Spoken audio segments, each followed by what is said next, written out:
దీవెనా, దుఃఖిత పీడిత నిరాధారులకు ఆశ్రయ దీవెనా, ప్రయాసపడే సమస్త జనులకు విశ్రాంతినిచ్చే దీవెనా, దుఃఖిత పీడిత నిరాధారులకు ఆశ్రయ దీవెనా, అనుదిన రక్షణ సువార్తనందించు పరమ నివేదనా, అనుదిన రక్షణ సువార్తనందించు పరమ నివేదనా, యేసయ్య దీవెనా, యేసయ్య దీవెనా, యేసయ్య దీవెనా, యేసయ్య దీవెనా.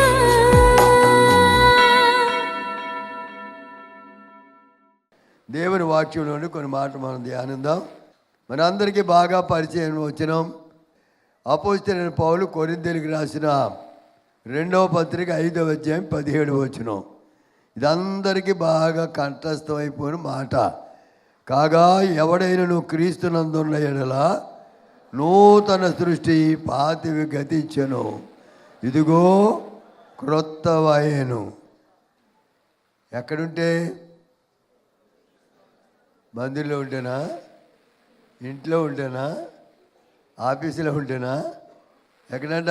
క్రీస్తునందు ఉంటే.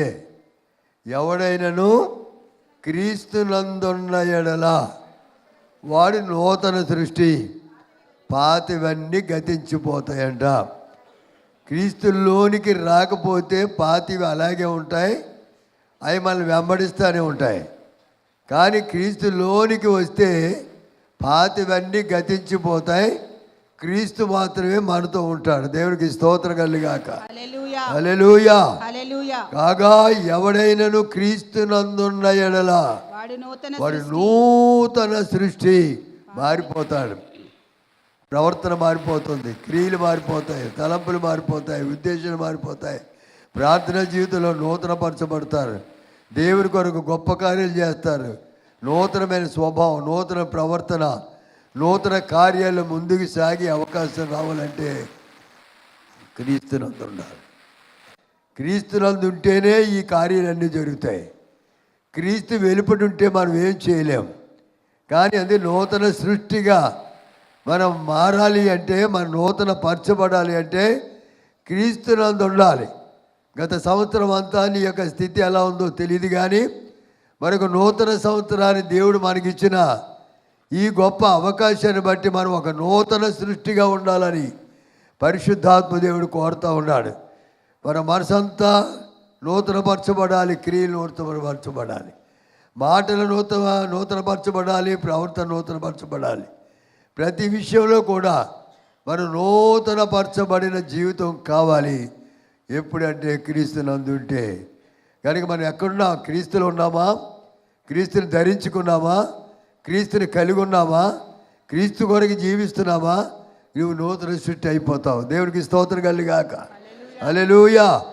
పాతవి గతించెను, సమస్తమును క్రొత్తవని చాలాసార్లు చెబుతుంటాను. మనం అందరి ఇంట్లో బాగా తిరిగితే సంతోషించే ఓ పురుగు ఉంటుంది. ఏంటది? గొంగళ పురుగు. ఎంతమందికి ఇష్టం గొంగళ పురుగు అంటే? అలా చూస్తున్నారా? అనిపోతుంది. సిరికి ఒళ్ళు గగురు పొడిచేస్తుంది. అది కనపడితే చాలు. అది ఇలా పోకుండా వస్తుంటేనే, దాన్ని చూస్తేనే సరిగ్గా, అది ఎవరి బట్టల మీదన్నా పాకితే దాన్ని తొడుక్కున్నాం అనుకోండి, ఒళ్ళంతా దొద్దురిలే, మంట, భయంకర పరిస్థితి, హానికరమైన పురుగు అది.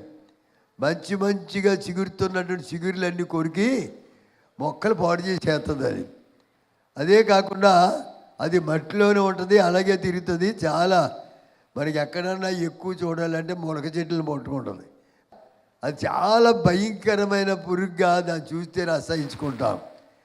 అదంట కొంతకాలం గూడు కట్టుకుని లోపలికి వెళ్ళిపోయి కొంతకాలం చీకట్లో ఉండి అది మరలా గూడు పగలు కొట్టుకుని బయటకు వస్తుందంట.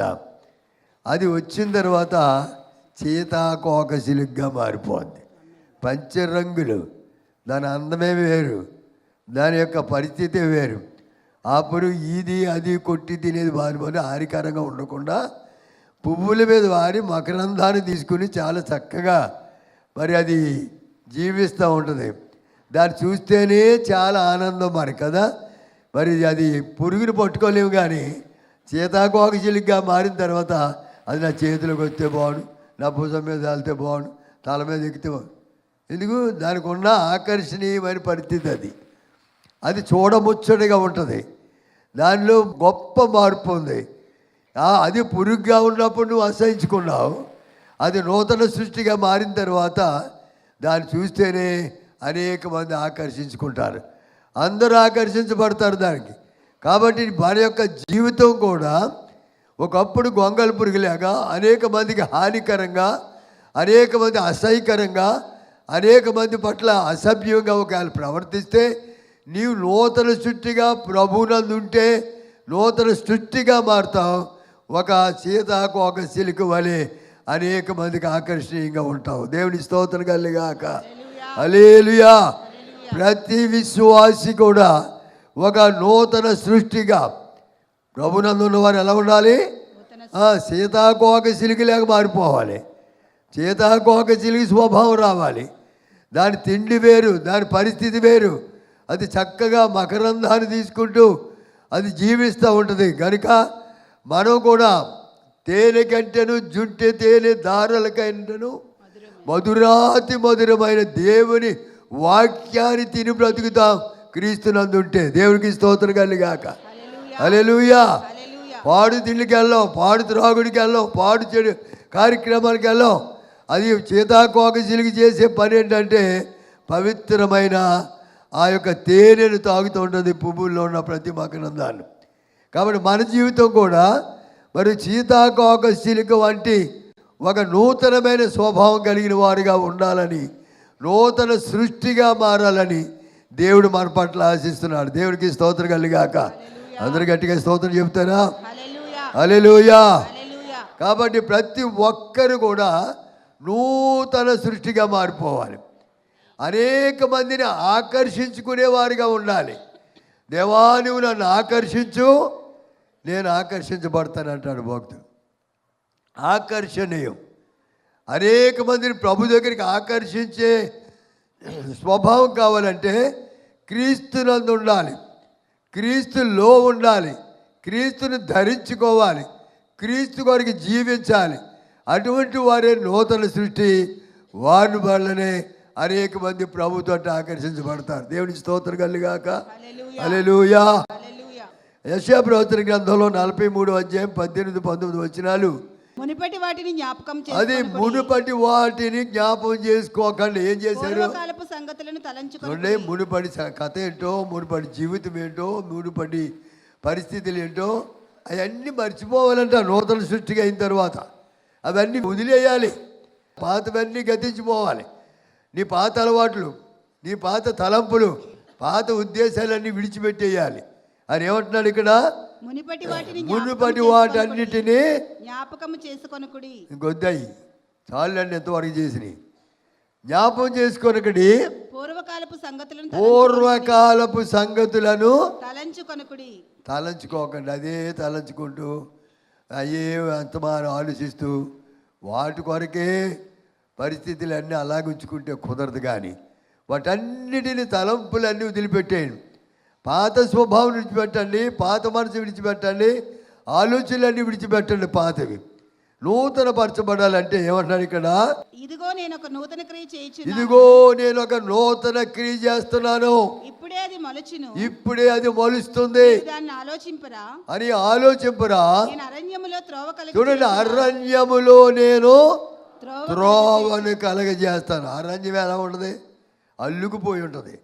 ఒకదానితో ఒకటి మరి తీగలన్నీ అల్లుకుపోయి ఉంటాయి. మరి చాలా అలివేతాయి అంతా కూడా. దాంట్లోంచి వెళ్ళాలంటే మనం వెళ్ళలేము. అరణ్యం చాలా భయంకరమైన పరిస్థితి.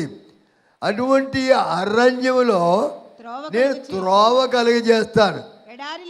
దేవుని యొక్క మాట ఏంటంటే అరణ్యము లాంటి నీ బ్రతుకులన్నీ కూడా భయంకరంగా పాపము చేత చుట్టబడి వాటికి విడుదల లేని స్థితిలో ఉన్న నీ జీవితాన్ని ఒక జీవితానికి ఒక బాట, ఒక త్రోవ నేను ఏర్పాటు చేయబోతున్నాను అన్నాడు. దేవుని స్తోత్రం కలిగాక. హల్లెలూయా. అరణ్యము లాంటి హృదయ జీవితాలన్నీ కూడా, హృదయ తలంపులను కూడా తొలగించి ఒక నూతనమైన బాట నీ కొరకని సిద్ధపరచబోతున్నాడు. నేను నూతన మార్గాన్ని సిద్ధపరుస్తానన్నాడు. దేవుని స్తోత్రం కలిగాక. తర్వాత ఎడారిలో నదులు పారజేస్తాడు. ఎడారి అన్నది అమ్మో భయంకర, నీళ్లు దొరకవు, దుప్పు నీటి కొరకు ఆచిపడ్డాడు. దేవా నా ప్రాణం నీ కొరకు తృష్ణగొత్తుంటాడు భక్తుడు. ఎందుకు? ఎడారి జీవితం అంటే నీళ్లు ఉండవు, దానికి ఒక మరి చాలా భయంకరమైన వాగులు లేని స్థలం, నీళ్లు లేని స్థలం, దాహము తీర్చలేని బ్రతుకు, భయంకరమైన స్థితి. కనుక అటువంటి ఎడారి లాంటి జీవితాన్ని ఏం చేస్తాడంటే నదులు పారజేసినంతగా ఆశీర్వదిస్తారు. దేవునికి స్తోత్రం కలిగాక. ఎండిపోని జీవితం, పనికిరాని జీవితం, మరి ఫలభరితమై లేనటువంటి జీవితాన్ని ఒక ఫలభరితంగా ఉండాలంటే ఆయన ప్రవాహ జలాల్ని కలుగు చేస్తానంటున్నాడు. దేవునికి స్తోత్రం కలిగాక. నీటి ఓటలు చేస్తాడంట, ప్రవాహ జలాలను ఇస్తాడంట, మళ్ళీ ఒక నూతనమైన అభిషేకంతో నింపి నడిపిస్తాడంట. దేవునికి స్తోత్రం కలిగాక.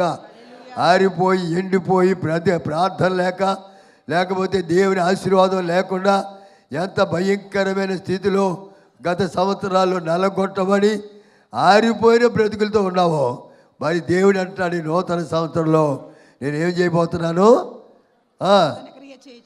ఏం చేస్తాడంట? ప్రవాహం, ఊట, ప్రవాహాన్ని ఇస్తాడంట.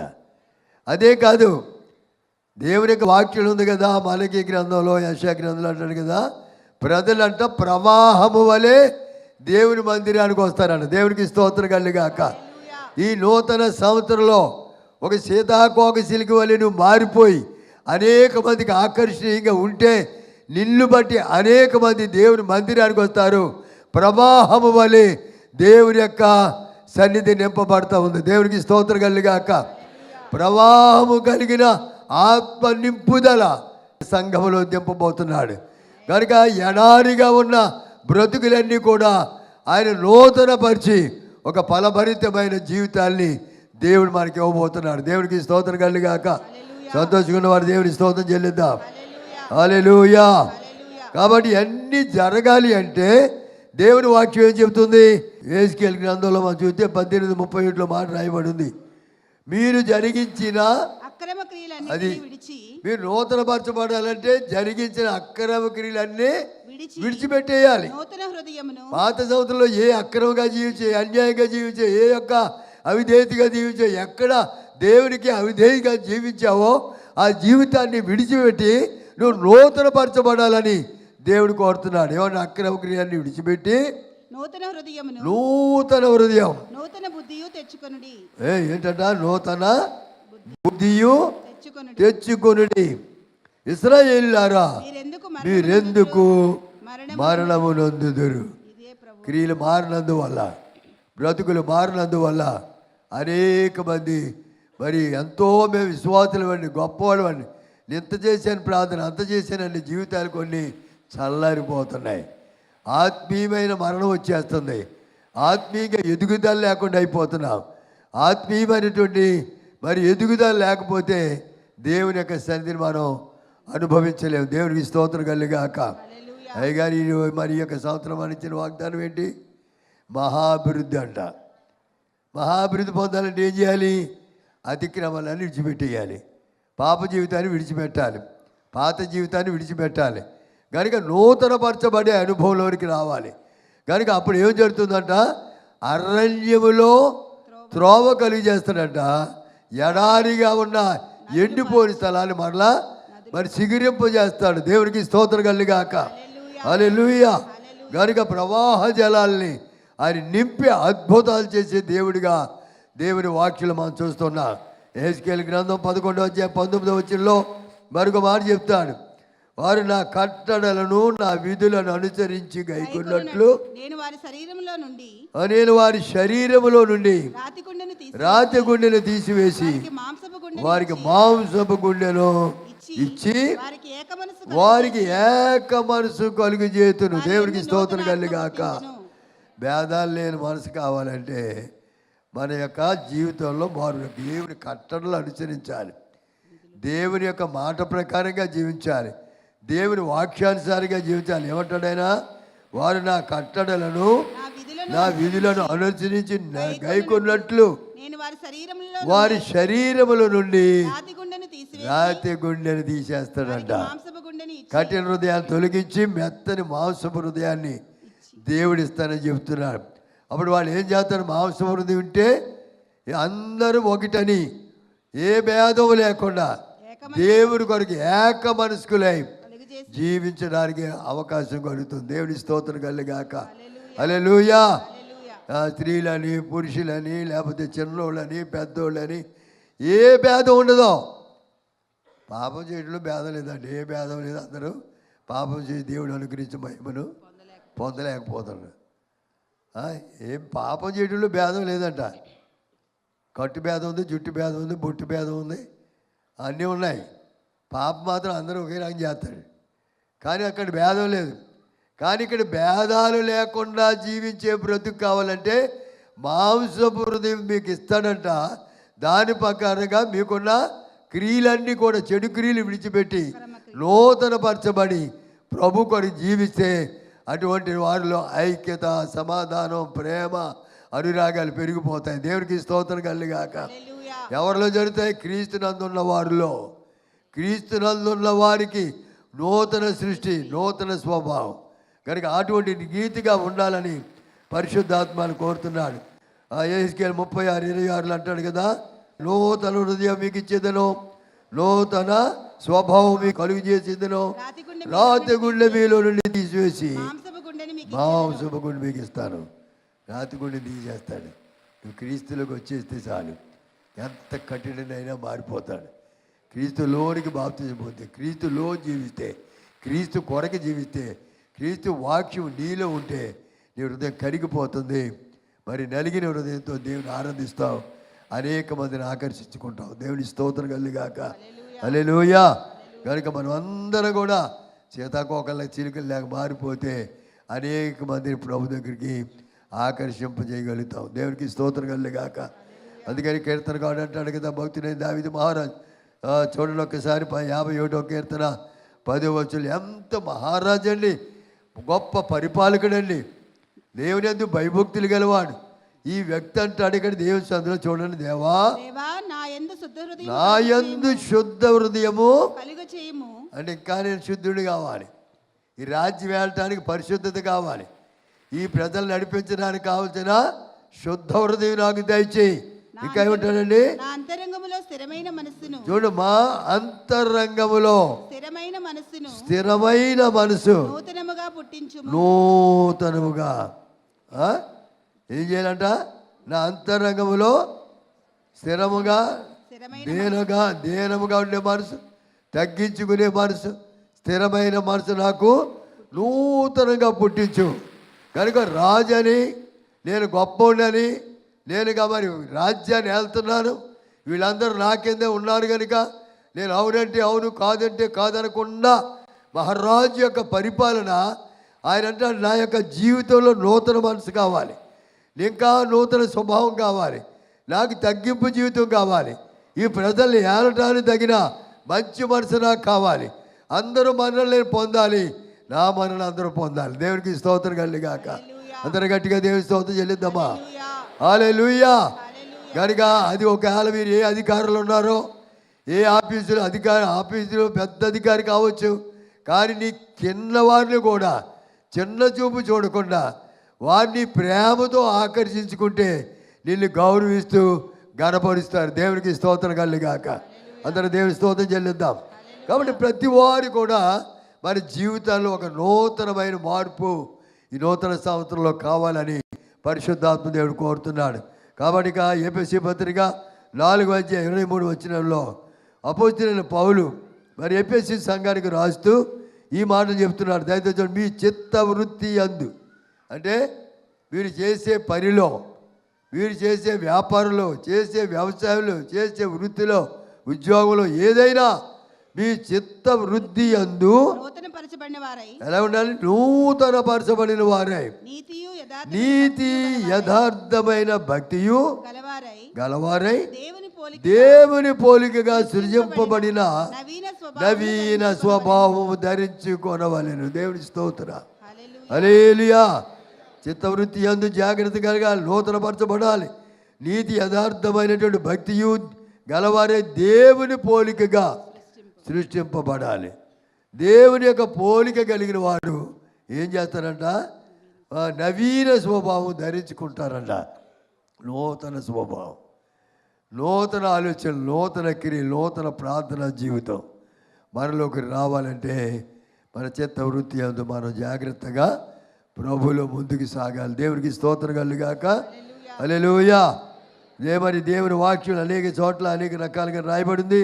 ప్రకటన గ్రంథకర్త 21వ అధ్యాయం 2వ వచనంలో మాట చెప్తాడు, మరియు నేను నూతనమైన యెరూషలేము అని పరిశుద్ధ పట్టణము తన భర్త కొరకు అలంకరింపబడిన పెండ్లి కుమార్తె వలె సిద్ధపడి పరలోకమందు నుండి దేవుని వద్ద నుండి దిగి వచ్చుట చూచితిని.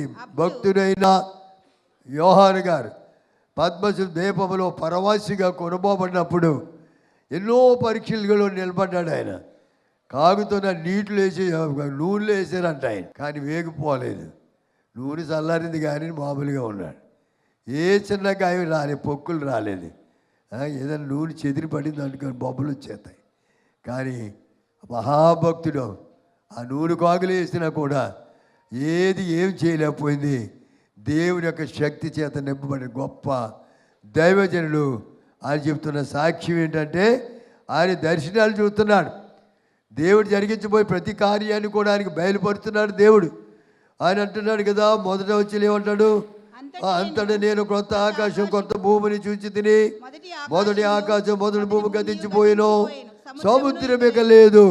తర్వాత అంటాడు, మరియు నేను నూతనమైన యెరూషలేము, అది భర్త కొరకు అలంకరించబడిన పెళ్లి కుమార్తె. పెళ్లి కుమార్తె ఎలా ఉండదని?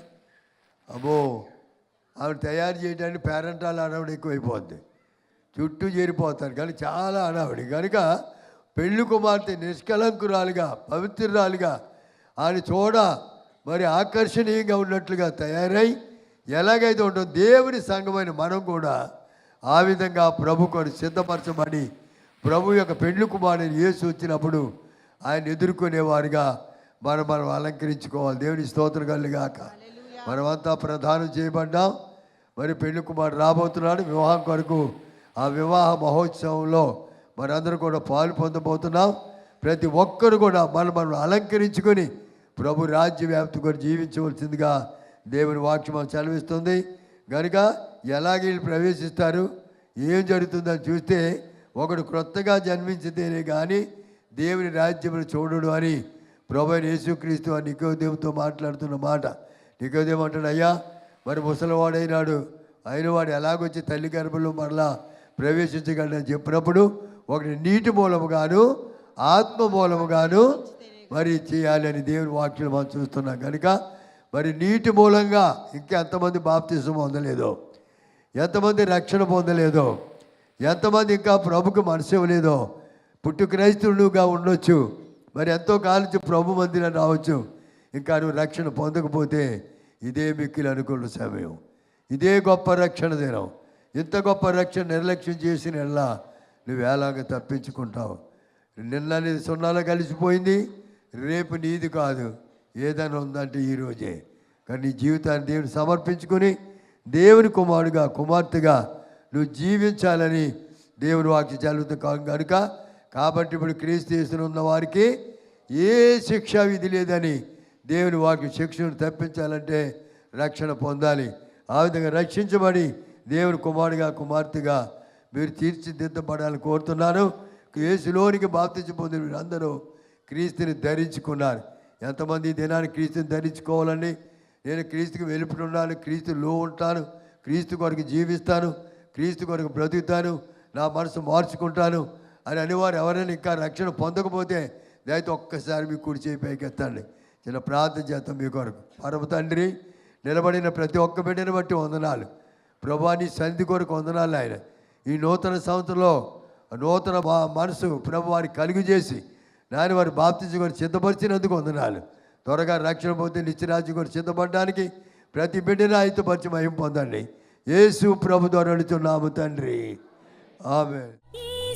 మా చిరునామా పాస్టర్ ఎం జ్యోతిరాజు, శాంతినగర్, ఏలూరు 534007, పశ్చిమ గోదావరి జిల్లా, Andhra Pradesh. Our address pastor M Jyothiraju, Shantinagar, Eluru 534007, west Godavari district, Andhra Pradesh. మా ఫోన్ నంబర్లు 8007773333 మరియు 800877774444.